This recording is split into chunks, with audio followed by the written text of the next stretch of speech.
অভিনেত্রী ঋতুপর্ণা সেনগুপ্ত ৭০ লক্ষ টাকা ফেরত দিতে চায় ইডিকে। এমনই ইচ্ছা প্রকাশ করেছেন অভিনেত্রী বলে ইডি সূত্রের খবর। তবে ঋতুপর্ণা ইচ্ছা প্রকাশ করলেও ইডির পক্ষ থেকে এখনো কোনো কিছু জানানো হয়নি ঋতুপর্ণা সেনগুপ্তকে। রেশন বন্টন দুর্নীতি মামলায় ইডির তলবে সিজিও কমপ্লেক্সে ইডির দপ্তরে হাজিরা দিয়েছিলেন ঋতুপর্ণা। তার আগে ৫ই জুন অভিনেত্রীকে তলব করা হলেও সেদিন গড় হাজির ছিলেন ঋতুপর্ণা।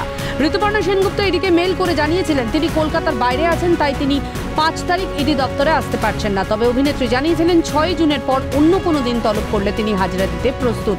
তদন্তে সহযোগিতার কথাও জানিয়েছিলেন ঋতুপর্ণা। এরপর ঋতুপর্ণা আসেন সিজিও কমপ্লেক্সে। হাজিরার দিন প্রায় ৫ ঘন্টা ধরে চলে জেরা। অবশেষে ইডির দপ্তর থেকে বেরিয়ে আসেন ঋতুপর্ণা সেনগুপ্ত। সাংবাদিকদের মুখোমুখি হয়ে তাদের প্রশ্নের উত্তর দেন। তবে সেদিন সবটা বলতে চাননি ঋতুপর্ণা। জানান ইডির তরফ থেকেও আমি সহযোগিতা পেয়েছি, আমিও ইডিকে সহযোগিতা করছি।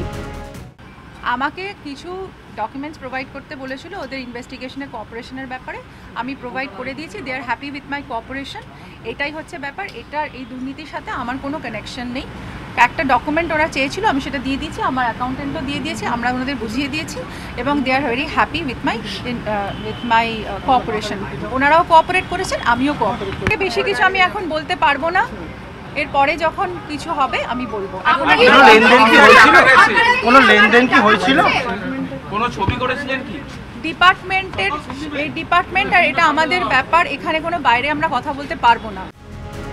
ইডি সূত্রের খবর, ঋতুপর্ণা ইডিকে তার নিজস্ব ব্যাংক অ্যাকাউন্টের সব তথ্য জমা দেন। এছাড়াও তার যতগুলি সংস্থা আছে সেই সবের ব্যাংক অ্যাকাউন্টের তথ্য ঋতুপর্ণাকে জমা দিতে হয় ইডির কাছে। সমস্ত জিজ্ঞাসাবাদ পর্ব ভিডিওগ্রাফি করা হয় ইডির পক্ষ থেকে। রেশন বন্টন দুর্নীতি মামলার তদন্তকারী অফিসার এবং মামলার দায়িত্বপ্রাপ্ত উচ্চ পদস্থ আধিকারিকরা জিজ্ঞাসাবাদ করেন ঋতুপর্ণাকে। জানা গেছে রেশন বন্টন দুর্নীতি কাণ্ডে ঋতুপর্ণার নাম সামনে এনেছেন কোনো এক অভিযুক্ত।